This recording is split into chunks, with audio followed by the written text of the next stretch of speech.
I'm Jenn de la Vega. And I'm Clara Park. Welcome to the Cinema Chefs.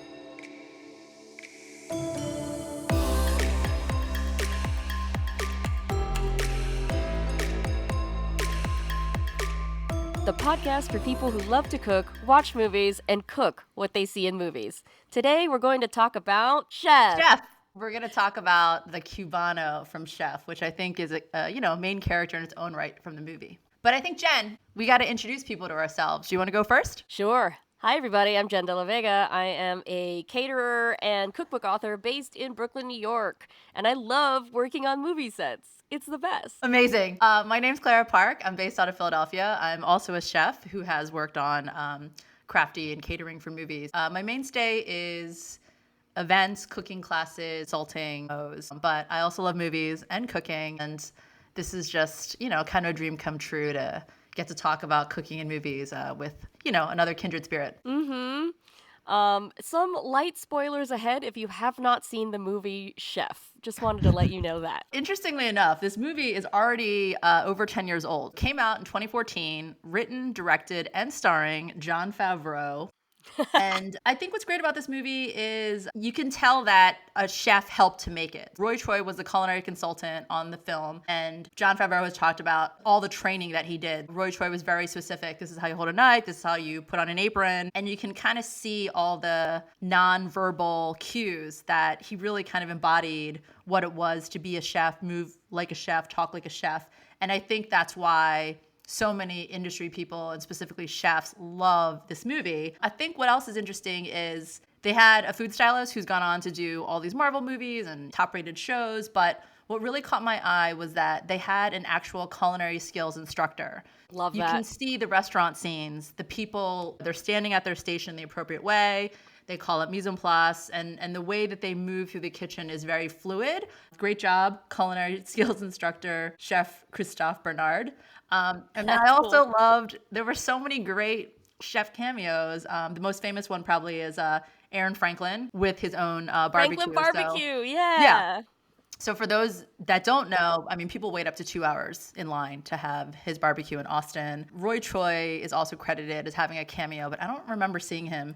I saw the truck, but I didn't see him himself. I scrubbed IMDb pretty hard, and they said he was also in it. And then I think what's also cool is that they shoot the movie in 3 different locations. It's Miami, where the chef is based out of. They go to New Orleans, which is an incredible food city, and then Austin, incredible food city in its own right. There's a lot to bite into in this movie, and I think that they really made food and restaurants, another character in the film. But I think the Cubano is the star.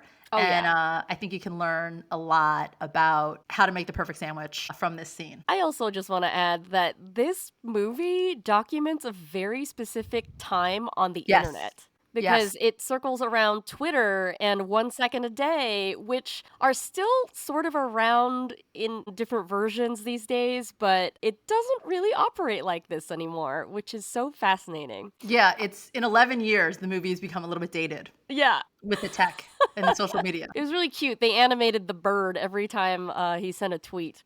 Yeah, so it's, little kids don't even know what Twitter is, right? Like now it's X. Now it's X. What is that? Goodness. We could save that for another bonus episode, but let me give you a one-sentence summary of the movie. Chef, starring Jon Favreau, is about a high-profile restaurant chef in LA who leaves the restaurant world behind to make the ultimate Cubano in a food truck while traveling with his son and thereby rediscovering his love of cooking. Ugh.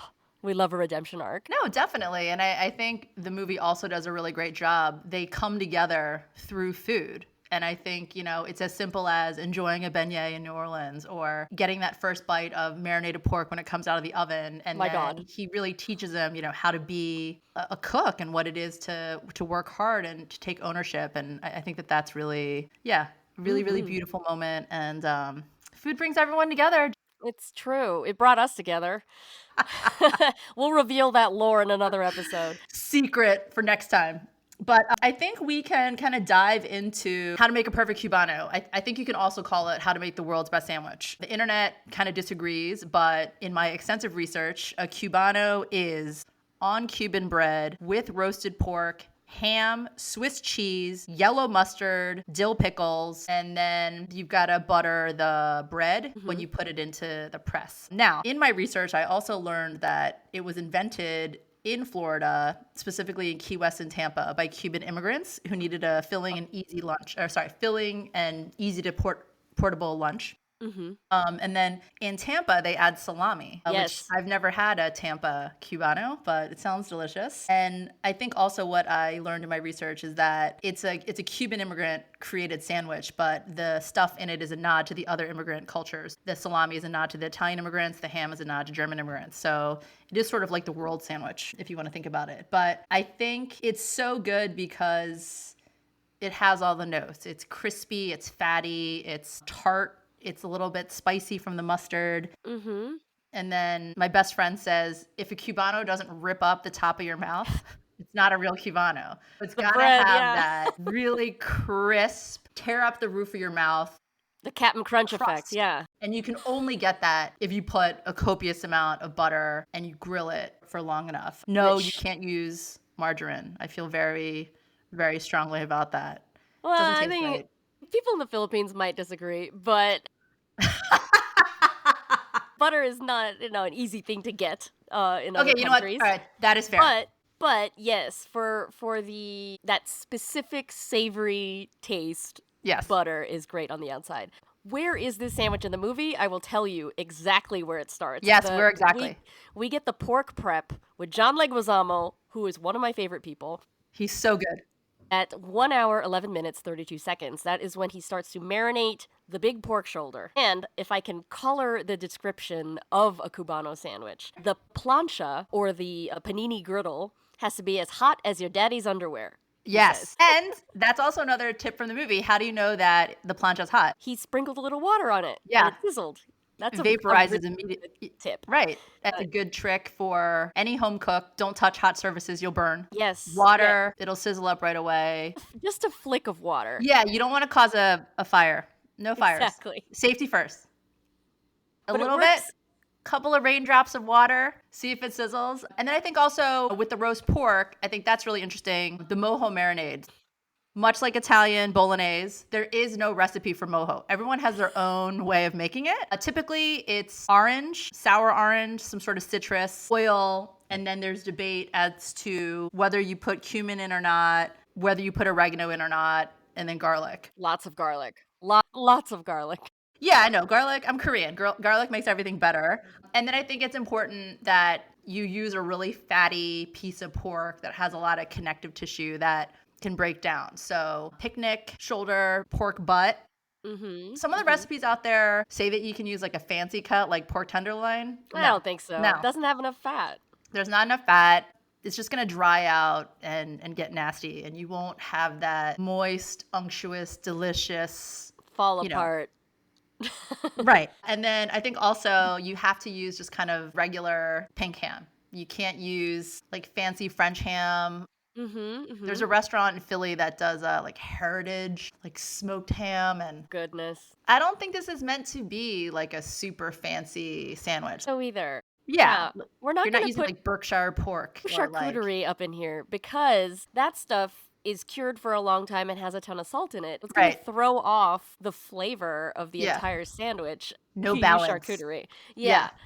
But if I can rewind a little bit back to that marinade. Yeah. Clara, you have an allergy. Yes, I'm allergic to oranges. No OJ for me. Sad. So what would you do in this situation if you were to make the ultimate pork shoulder but couldn't use oranges? Honestly, I would use Meyer lemon, or I would use probably lemon and lime. Yum. And then maybe a little bit of sweetener to kind of go back to that. Orange is citrus and it's bright and sour and acidic, but it has the most sweetness, I think, of all the citrus. Meyer lemon or lemon lime, a little bit of sweetener. Love. That would be my Clara Park allergen-free mojo marinade.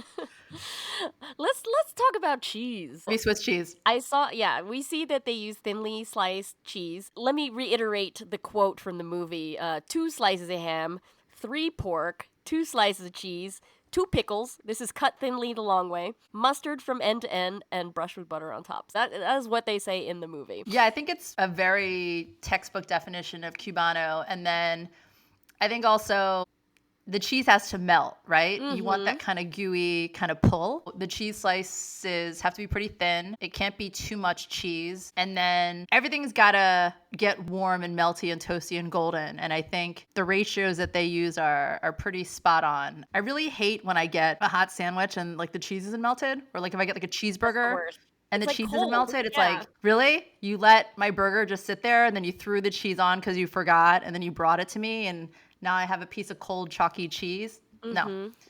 Melty, gooey, liquid fat. That is a doneness indicator in the movie. Like, watch for the cheese to melt. Look for the bread to be golden brown. Absolutely. And I thought that was great. Think it's a visual cue, and then you can hear it. I think now with all the ASMR videos, everyone's always scraping everything with the back of their knife or the back of that fork. And I would think that you would need that for a perfect Cubano as well. Like you would hear that. And if you don't, it's got to go in the press a little bit longer. Or you may not have enough fat. So I think when you watch the movie, I mean, they take a paintbrush and they lacquer that butter on, and then they also butter the press, which is important. I think anytime anyone's had a good grilled sandwich or a good grilled cheese anywhere, there's so much fat. Like you don't want to know how much. But that golden, like ooey gooey, crispy goodness is from fat. That is your friend. And then pickles. Can you put bread and butter pickles in a Cubano? I don't like them. No. Nope. No cornichon. No bread and butter. No crazy wild spicy blah blah blah. No dill pickle. Yeah, cornichons will fall out. You need a new dill pickle that is sliced lengthwise in a thin slice. I like quarter of an inch, so it will span the sandwich. Yes. And not slide out, like you said. Yeah. If you have chips in there, pickle chips, those are going to fall out. Nope. And then, so we're in agreement. Dill pickle, sliced lengthwise, not too thick. And then mustard. What kind of mustard belongs in a Cubano? In the movie, it is yellow mustard. Plain yellow mustard. I think that is always what belongs in a Cubano.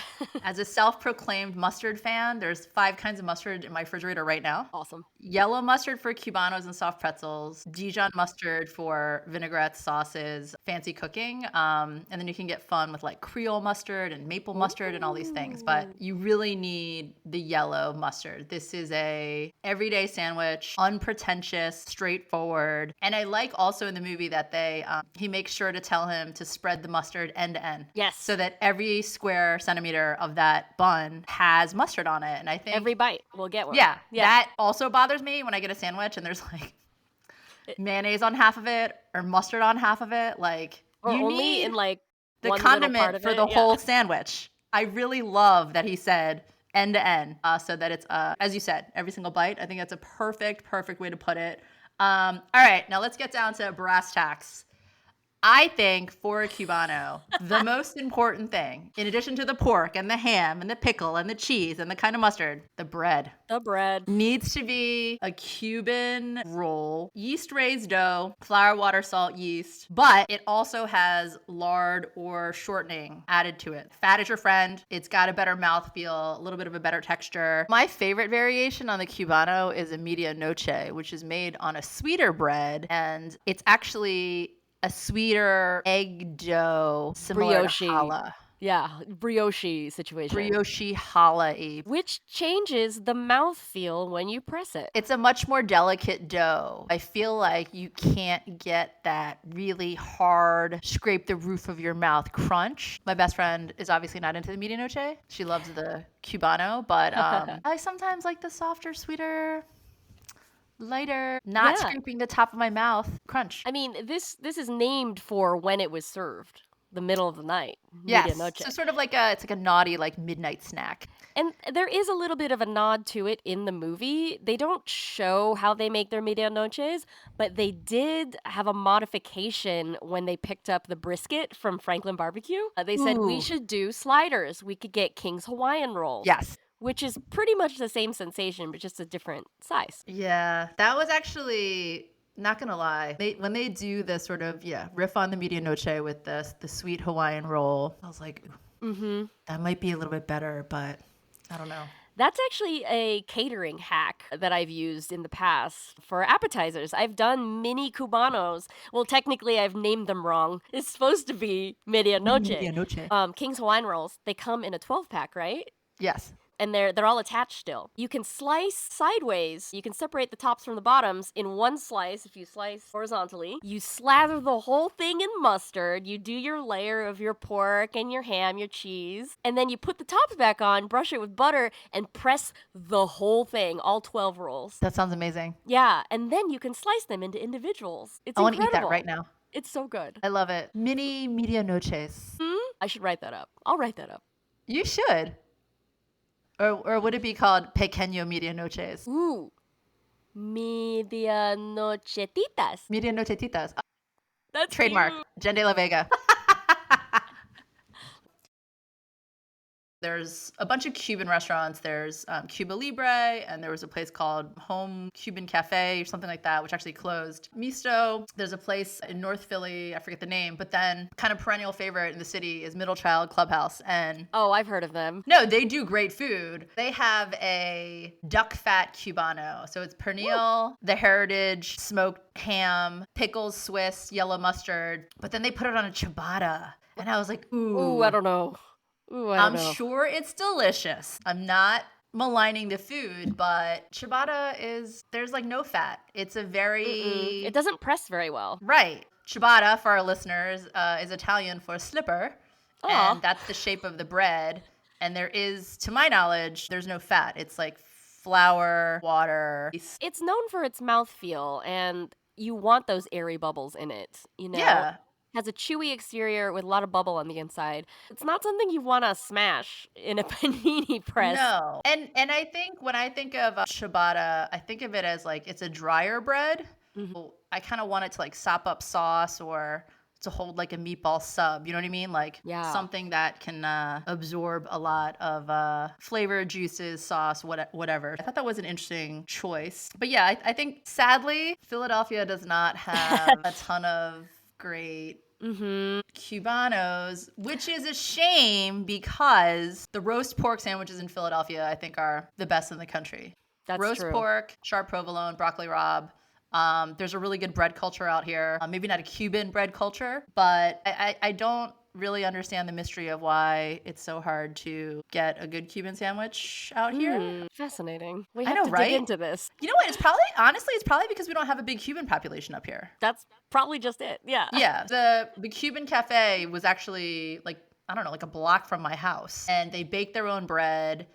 And it just never really took off. And the ladies that worked there were really nice. So well, in New York, we do have a good selection, but I have gone to Tampa, Florida, and I have had a Cuban sandwich, and it is incredible. It is unlike any of the sandwiches I've had in New York. Because it's crisp, it's pressed flat, like the pork is incredible. But we do have some great runner-ups in Brooklyn. Ooh, tell me. We have Pilar Cuban Eatery. That one's in Bed-Stuy. I used to live around the corner from there. Let's see, Habana Outpost is another a great one in Fort Greene. Sort of the chain version of what most people get in New York is Sophie's Cuban. They have several when I locations. lived in New York. You know like about Sophie's this. A lot. The thing I will advise against though is getting these delivered. Like No. It is absolutely not the same sandwich when you get a delivered Cubano. They get soggy over time, so you need to eat it right away, right off the plancha. Yeah. I think it's sort of like you don't get fries to go. It's like you shouldn't get a Cubano to go. Yeah. The crispy goodness and the goldenness, it just kind of gets soggy and sad. And I think that's also something that makes a Cubano a great sandwich is I'm all for the food porn and Instagram and blah, blah, blah. But when you get those sandwiches that are like 6 inches high and you can't take a bite without unlocking your jaw like a snake. But the Cubano, it always hits. Like it's crisp, it's delicious. You can take a bite, handheld. Nothing's like leaking out. Mm-hmm. I really do think it is, one of the most perfect sandwiches. And I think I'm trying to figure out. So we talked about what kind of pork we would use. No tenderloin, no chop. Don't buy anything fancy. The ham, it's got to be, deli ham, pink, Deli ham. delicious, Black Forest, whatever. Just lightly griddled before you put it in the sandwich. Bit, and then and we want everything kind of sliced thinly. I think that is also something consistent. And then it has to be Swiss cheese. Not supposed to be a tall sandwich. Yeah. And then dill pickle. It's got to be yellow mustard, not Dijon or anything fancy. The bread, it's got to be Cuban bread with a little bit of fat. And then up for debate if you can slather it with butter or margarine. You do bring up a good point. Not everyone has access to butter. What's fun about it is that I think you can eat it any time of day. Like, honestly, like you could serve it with some scrambled eggs. It's breakfast. You could have it for lunch. You could have it for dinner. In the movie, they serve it with like tostones, which are the fried plantains.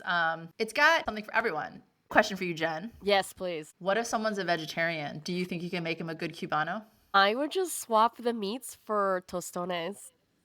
Oh, nice. I know that's like carb on carb on carb, but I'm not afraid of that. What about if you did mojo, but for like tofu? Well, that's pretty good. What if it was smoked tofu? Yeah. Like, I think that would Asian be... smoked tofu? Oh my God. Yeah. I think that would be a really good vegetarian version. That sounds so good. Yeah. I think it sounds delicious. But I don't think you can do a vegan Cubano. I think that's like you're taking away all of it. That would be pretty... not impossible, but pretty difficult to get the same textural exploration that you're getting from a Cubano. But I think someone could figure it out. I'm sure. It's not impossible. I think it would be very challenging because it's a meat, protein, dairy heavy sandwich. Okay, another question. Yes. Do you put mayonnaise in your Cubano? No. Me either. It has enough fat, I think. Yeah, but some places will do yellow mustard on one side and then mayo on the other side. And I agree. I feel like it gets too rich, too unctuous.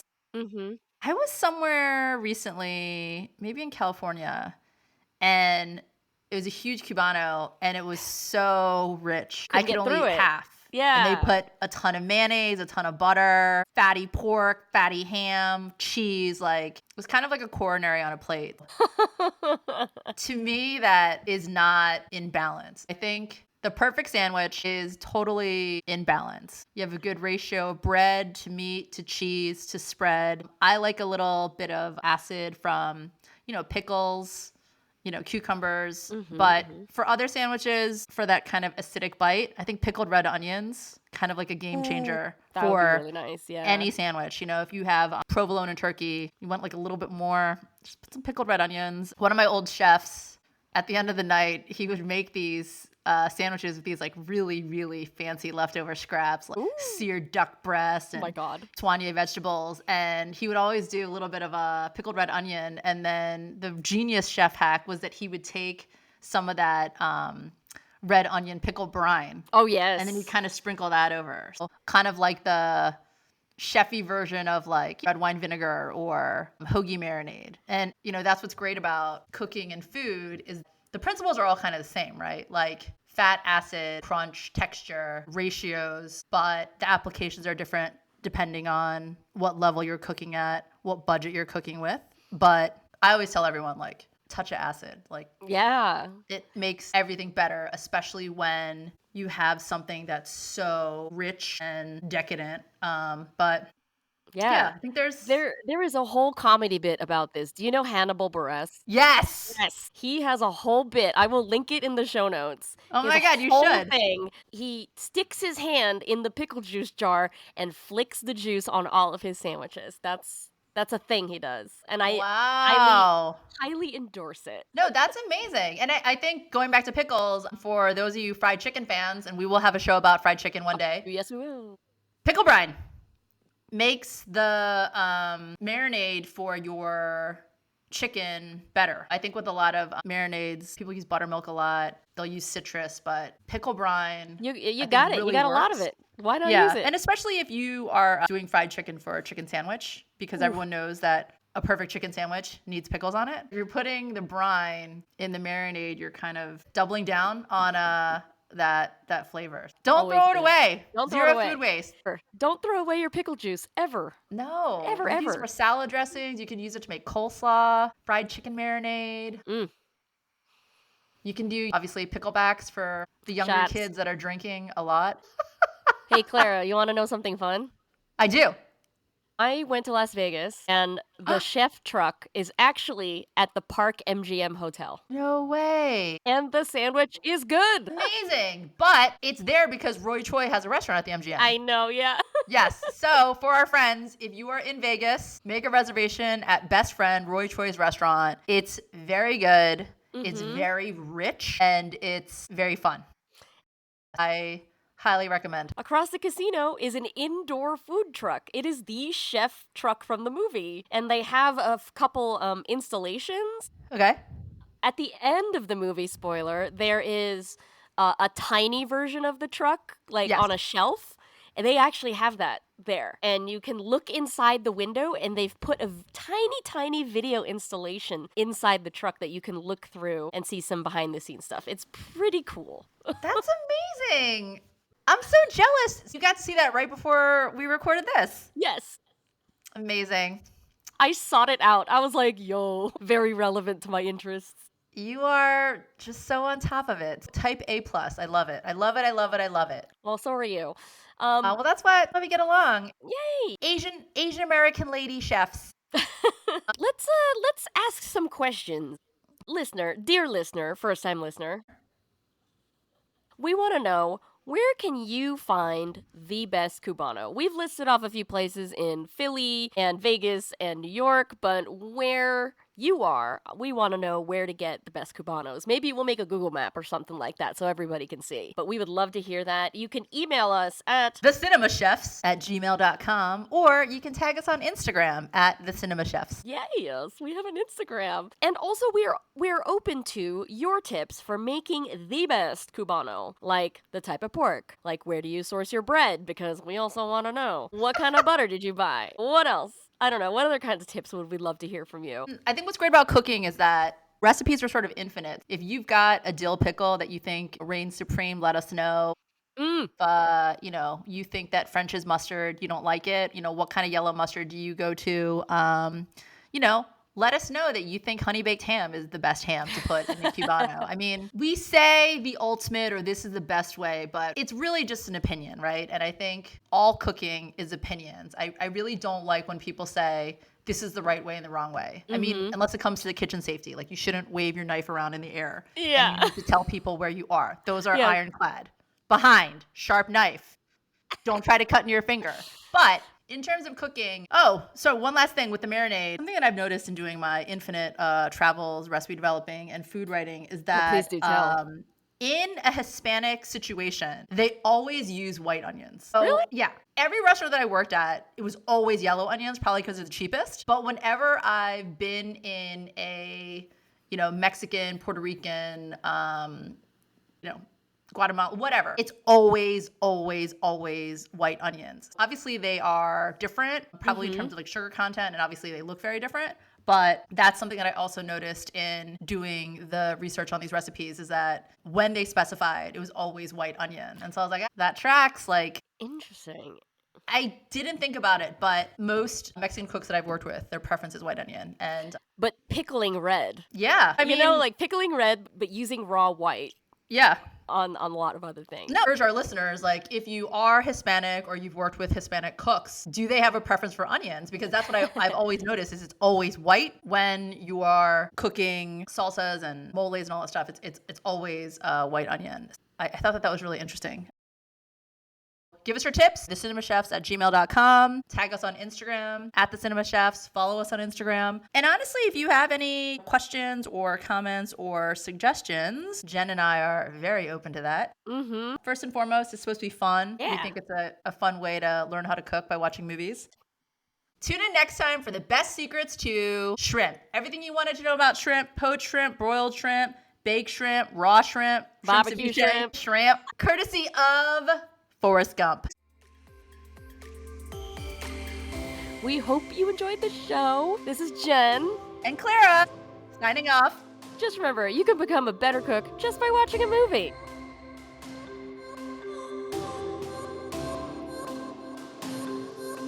Cinema Chefs was recorded in Los Angeles, California and Philadelphia, Pennsylvania. edited by Jenn de la Vega, music by Penguin Music, Paradise Island, from Pixabay, and our logo was by Nikki Newsom.